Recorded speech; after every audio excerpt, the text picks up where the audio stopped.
Imagine this. The phone sits silent. The calendar notification fades unremarked. Today is just another rotation of the earth. No social media fanfare, no orchestrated gathering, no crown. For most, this is unthinkable. Birthdays are a cultural commandment, a day of compulsory celebration, of being the center of a fabricated solar system. Yet, a specific quiet individual exists. They treat this day with profound indifference. They go to work. They do the dishes. They live within the unadorned frame of a Tuesday. This is not an oversight, but a silent, almost radical, form of non-participation. What does this mean? Is it a symptom of humility, or its opposite? A mark of deep self-assurance, or a scar from a wound that never fully closed? Could it be a philosophical stance, a rejection of the arbitrary markers we use to cage time and identity? The contradiction is haunting. In a world screaming for validation, they find a quiet power in refusing the script written for them. They see the confetti for what it is, beautiful but meaningless paper. This isn't mere forgetfulness. It's a deliberate, unsettling calm. Who is this person, truly beneath the quiet? And what do they know about the nature of the self, about the weight of time that the rest of us, chasing the glow of birthday candles, have failed to grasp? The answer lies not in the celebration, but in the profound psychology of the ordinary day. To understand this person, you must first see the immense cultural machinery they are opting out of. Society constructs the birthday as a secular holy day, an annual ritual of self-worth auditing, where the volume of congratulations is subconsciously tallied as a measure of social capital. We are conditioned from childhood to tie our existential significance to this calendar echo. But for the individual who treats it as normal, this ritual often feels like a performance for an audience of expectations. Philosophically, they echo Jean-Paul Sartre's assertion that existence precedes essence. They reject the notion that a date on a calendar should define or elevate their essence for a 24-hour period. Their identity is not a parcel to be delivered annually for inspection. Psychologically, this can be a defense forged in two contrasting fires. It may stem from a deep, unshakable self-containment, a Viktor Frankl-like conviction that meaning is not received, but created through daily action and attitude.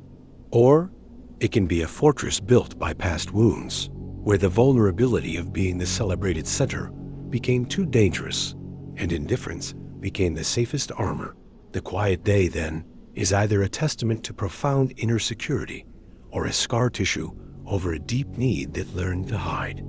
This sets the stage for a silent, powerful consequence that unfolds in the chambers of their life, a consequence far beyond mere preference. To dive deeper into the hidden forces that shape who you are, subscribe for more explorations of the human psyche. Let us know in the comments, do you see yourself in this quiet rebellion? Or does it feel like a foreign land? This choice is not a neutral act. It sends silent, seismic waves through the architecture of a life. By rejecting the imposed highlight reel, they confront the raw, unedited footage of their existence. Without the birthday as a societal checkpoint, the pressure to perform a year's progress evaporates. There is no mandated moment of stock-taking, which can be both liberating and terrifying. The annual milestone that for others offers a sense of narrative progression, a chapter's end for them, becomes a seamless continuum. Time loses this artificial punctuation. This shapes reality in profound, unseen ways.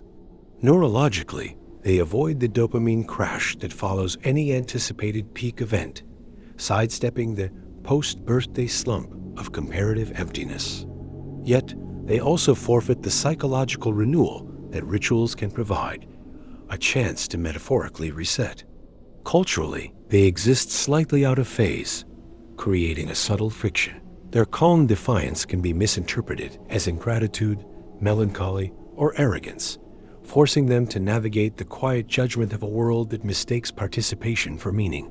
Ultimately, the greatest consequence is internal, a life that must find its own rhythm, its own reasons for celebration and reflection. entirely from within. Without the external cue, the burden and freedom of defining significance falls utterly on their shoulders.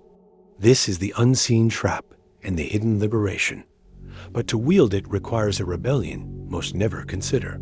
The rebellion, then, is not in declaring the day special, but in reclaiming the authority to declare any day meaningful. This is the radical shift. Understanding that the true power lies not in rejecting celebration, but in rejecting mandated celebration. It is a transfer of sovereignty from the calendar to the conscious self. Consider the mindset shift. It is the philosophy of the Stoic, finding depth not in external honors, but in internal virtue on a random Wednesday. It is the artist who finds the muse not on a holiday, but in the quiet tension of an ordinary afternoon. Historically, think of monks in contemplative orders for whom feast days are inward, or thinkers like Henry David Thoreau, who sought the sublime in the deliberate simplicity of daily life at Walden Pond. They broke free by deconstructing the illusion that significance is scheduled. To reclaim this control, one must practice a subtle but relentless form of attention. It means finding awe in the steam off your morning coffee, marking a personal victory on a Tuesday, or observing a silent moment of gratitude for your existence on a day only you will remember.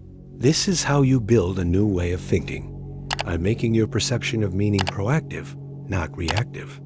You become the author of your own highlights, and in doing so, you discover a power more stable than any birthday wish, a power that leads to the ultimate, quiet truth.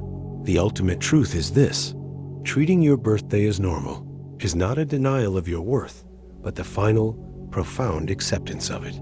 It is the realization that you are not a museum exhibit requiring an annual reopening. You are a living event, continuously unfolding. The day of your birth was a beginning, but you are the continuation. To shackle your significance to its anniversary is to confuse the map for the territory, the launch for the voyage. This is the paradigm shift.